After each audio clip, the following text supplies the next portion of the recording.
कभी आप ब्रह्म मुहूर्त में जगे हैं? जगकर देखिए, संध्या होने के पश्चात जब रात्रि का अंधकार सारे संसार को धीरे धीरे अपने अंधकार में निगलने लगता है, तो यही अंधकार ब्रह्म मुहूर्त में भोर होने से ठीक पूर्व तनिक अधिक काला हो जाता है। कुछ समझे? हमारा जीवन भी कुछ ऐसा ही होता है।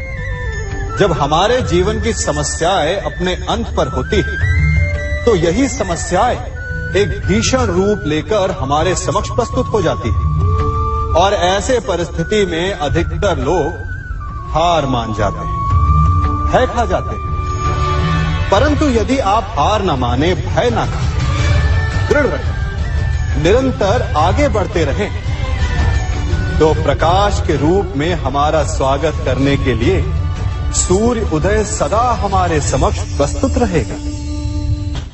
आपने बरगद के वृक्ष को देखा है? जितना विशाल उतना दृढ़। पतझड़ में वो सूख जाते हैं, परंतु दुर्बल नहीं होते, टूटकर गिरते नहीं। और उसके विपरीत दलदल में उपजे वृक्षों को देखिए, वो दिखने में तो बड़े होते हैं, पतझड़ आए या शीत सदा हरे भरे होते हैं, परंतु इतने दुर्बल होते हैं कि जल धारा के हल्के से वेग से वो गिर जाते हैं। परंतु ऐसा क्यों होता है? कारण है जड़ें। जिसकी जड़ें दृढ़ भूमि में है, वो हर चक्रवात, हर ऋतुओं को सह लेता है, और जिसकी जड़ें दलदल में है, वो स्वयं की जड़ों को दुर्बल बना लेता है। कुछ ऐसा ही मनुष्य भी होता है, जो अधर्म, कुकर्म और असत्य की धरा पर उपजा है। वो समय की एक मार भी नहीं सह पाता, और जो मनुष्य सत्य, धर्म की धरा पर उपजा है, वो हर समस्या से अविचलित हो जाता है। अब आप पर निर्भर करता है कि आप क्या बनना चाहते हैं। हमारे जीवन में मित्र और शत्रु बड़ा महत्व रखते हैं। यदि गंभीरता से सोचा जाए तो ऐसा कोई क्षण नहीं जब हम अपने मित्रों के बारे में ना सोचते हो या फिर अपने शत्रुओं के बारे में।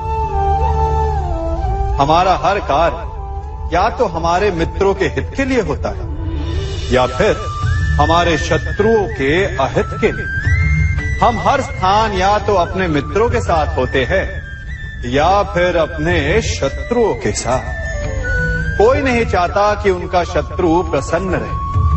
हर कोई अपने शत्रु को नष्ट कर देना चाहता है, और ऐसा करने के लिए वो हर संभव प्रयास करता है। उसे आर्थिक, मानसिक और शारीरिक हानि पहुंचाने का प्रयास करता है।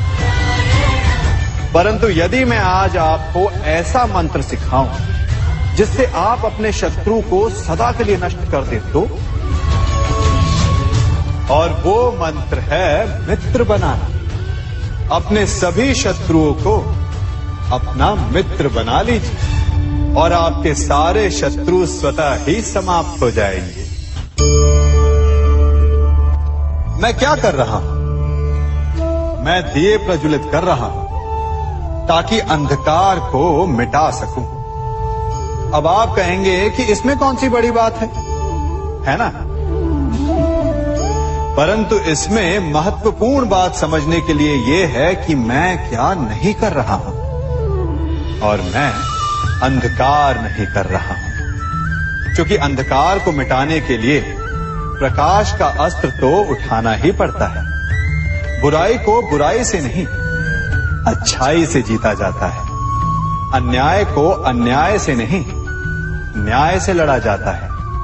क्रोध को क्रोध से नहीं, क्षमा का साथ लेना होता है। ठीक उसी प्रकार एक लोहा लोहे को काटता है, परंतु एक ठंडा लोहा ही गर्म लोहे को काट सकता है। इसलिए यदि आपको अपने जीवन में विजयी होना है तो अपने शस्त्रों को, अपने अस्त्रों को सोच समझ कर उठाइए, क्योंकि एक अनुचित सोच परिणाम पर भारी प्रभाव डाल सकती है।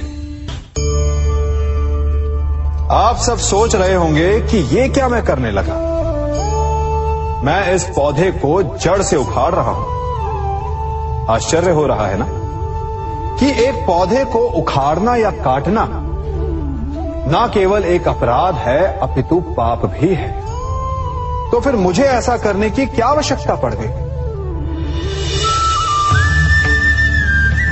क्योंकि कई बार विनाश ही सृजन तक पहुंचाता है। यदि नया भवन बनाना हो तो पुराने भवन को गिराना पड़ता है। व्यवस्था को परिवर्तित करने के लिए क्रांति लानी पड़ती है।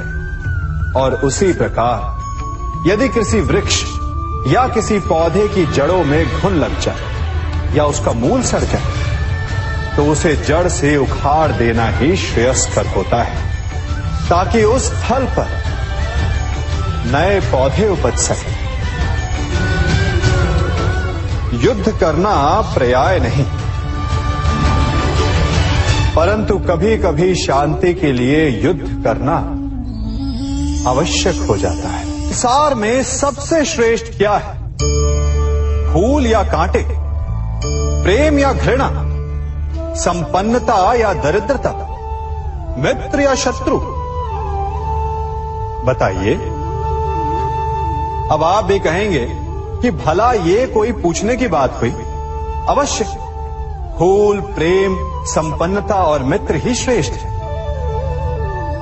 परंतु क्या आपने अपने जीवन में कभी सोचा है कि हर एक भाव, हर एक वस्तु, हर एक घटना का एक गुण धर्म होता है? त्वचा पर जलन करने वाले फूलों से अधिक श्रेष्ठ वो कांटे हैं जिनसे आप अपने घर की बाढ़ बनाते हैं ताकि वन्य पशु आपके भीतर ना आ सके। वो प्रेम श्रेष्ठ नहीं जो आपको अंधा, लोभी, पक्षपाती बनाता। वो घृणा श्रेष्ठ है जो आपको नया मार्ग दिखाता। वो संपन्नता श्रेष्ठ नहीं जो आपको कृपण बनाता, मत्तांध बनाता। वो दरिद्रता श्रेष्ठ है जो आपको जीवन में परिश्रम करने की शिक्षा दे।